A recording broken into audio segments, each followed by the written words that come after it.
How to be thankful. Some people have a strong sense of gratitude, love, and appreciation. People who cultivate thankfulness are happier and healthier than those who don't. Part 1. Being thankful long term. 1. Keep a gratitude journal. Reminding yourself what you have to be grateful for and recording your gratefulness each day helps to cement how thankful you are.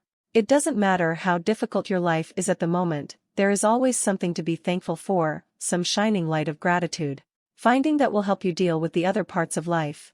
Record 3. 5 things you're thankful for every single day.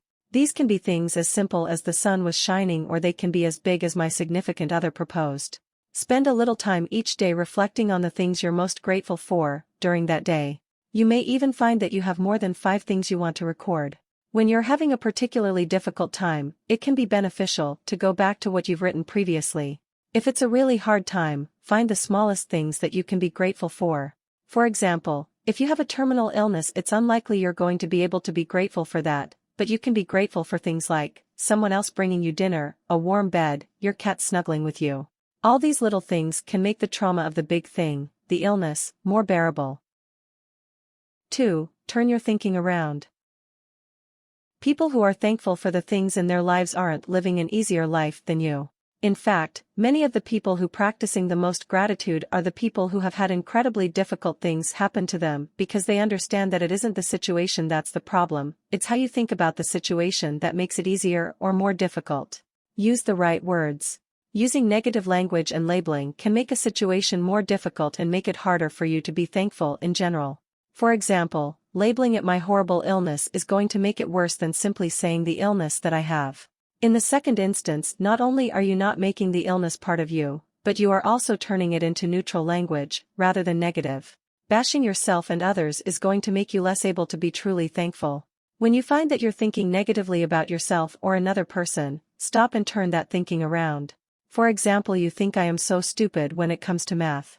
Instead, say I am having some difficulty with this math problem. This reframes the problem so that the problem isn't you, it's that there is a disconnect between you and this problem, and that is something that you can overcome. 3. Practice mindfulness. By being in the moment, you are making it impossible for your brain to race ahead and worry or plan for the future, or become bogged down in the past.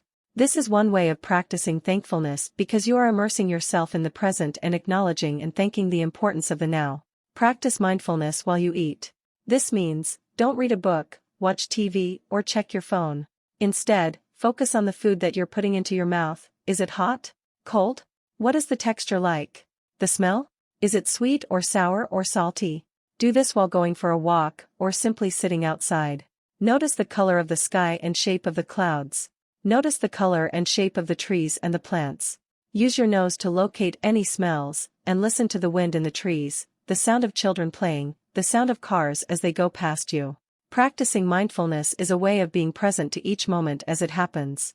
It is one technique that can help ease mental health issues like depression or anxiety, because these tend to be caused by fear for the future and concern about the past. 4. Practice meditation. Meditation is another of those incredibly useful ways of dealing with mental health issues and a general sense of malaise in your life. It can also help to foster your thankfulness and gratitude practices.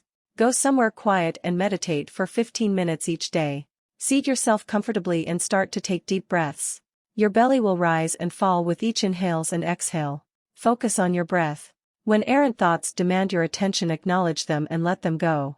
If you find that you've strayed from the meditation, focus on your breathing again. It can be helpful to set a breathing limit rather than a time limit so you aren't constantly watching the clock. Say something like I'll meditate for 50 breaths. If you lose track, that's okay. It's probably time to be done, anyway. 5. Cultivate a healthy lifestyle. Being thankful is actually something that can greatly help make you healthy and keep you healthy. However, it does help to give thankfulness a boost by cultivating a healthy lifestyle for yourself by getting enough sleep, drinking water, and eating in a way that fosters your well-being. Sleep is a huge component to health and to being thankful. While it's certainly admirable to practice gratitude even during those sleepless, anxiety-fueled times in your life, getting enough sleep can help make thankfulness easier to cultivate. Try to get to sleep before 11 p.m. and turn off all electronics, computer, phone, iPod, 30 minutes before bedtime. Get enough water. Since water makes up so much of our systems, it's a necessary component to making sure everything runs smoothly. Try for at least 8 glasses of water each day. Get exercise. Exercise, especially things like cardio, releases happy chemicals like endorphins, which help to regulate your moods and make you feel better. Try to get at least 30 minutes of exercise each day. This can be something as simple as going for a run, or putting on some music and dancing for 30 minutes, or doing some yoga. Make sure you're putting food in your body that will help your body run effectively and happily. Go for veggies and fruits, the darker colored, the more nutrients, like kale, red peppers, and bananas, good carbohydrates like brown rice, whole grain, oats, protein like salmon, nuts, lean meats, eggs.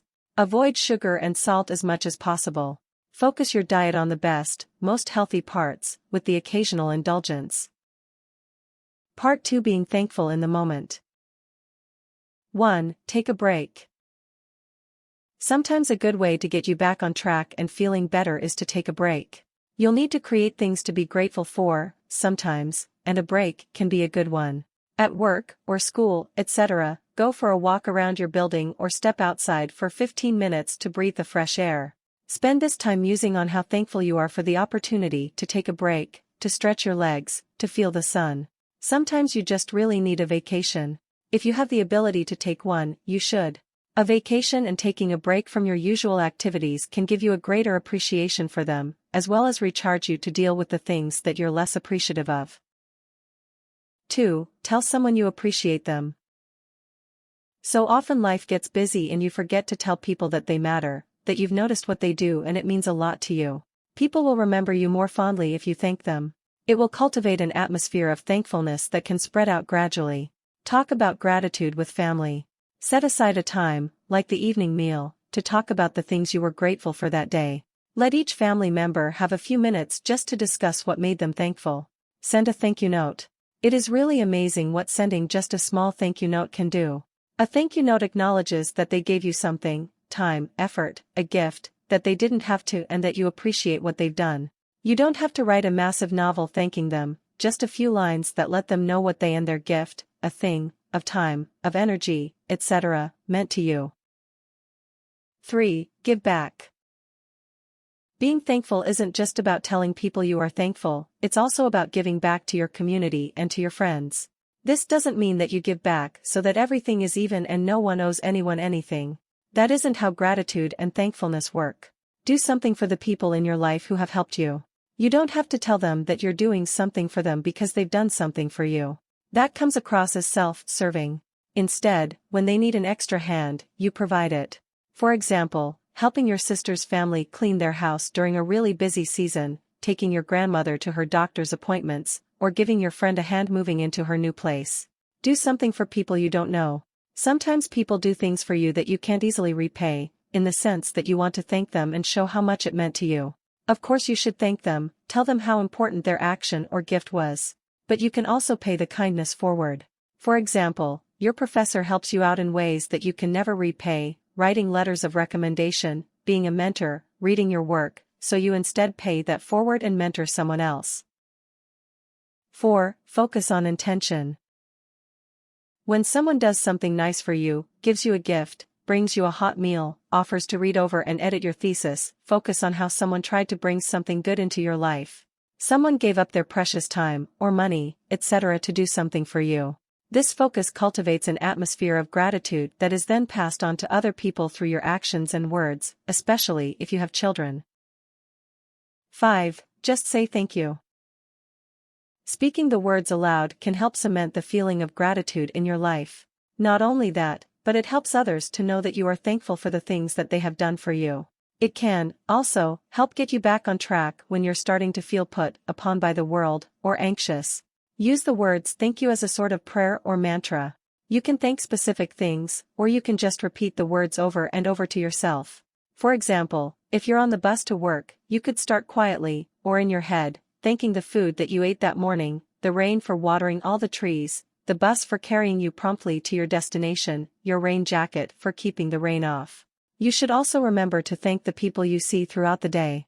Thank the barista who makes your coffee, thank the person who held the door for you, thank the customer service person who helped you figure out why your phone wasn't working. Thanking people fosters an atmosphere of gratitude that will extend throughout other people's days, as well. Remember that it is impossible to be in a state of fear and appreciation. By cultivating gratitude, speaking it aloud, you can do things like ease anger, anxiety, even chronic anxiety, depression, and other health problems. 6. Find the thankfulness in specific events. Sometimes it can be really hard to be thankful in your life. Things like having a significant other break up with you, or make you angry, or when you really dislike your job. These are the times, however, when it is even more important to cultivate gratitude, because that will help you get through the hard times better than getting angry or upset will. To cultivate gratitude for something like a difficult or boring job, make a list of the good things about the job. It gives you money so you can buy food and have a roof over your head. It gives you a chance to take the bus into the city and see the early morning sun. You brought a delicious sandwich for lunch that day.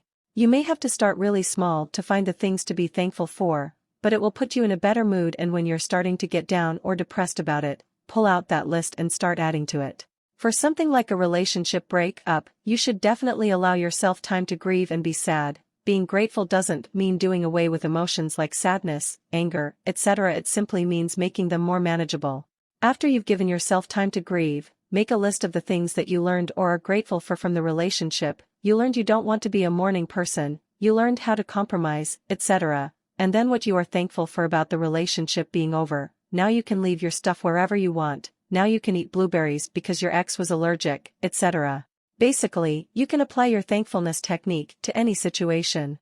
There is always something to be thankful for, even if it's a very small thing, the sun is shining, etc. Finding those things and acknowledging them can help you to lead a more fulfilled and content life. Tips.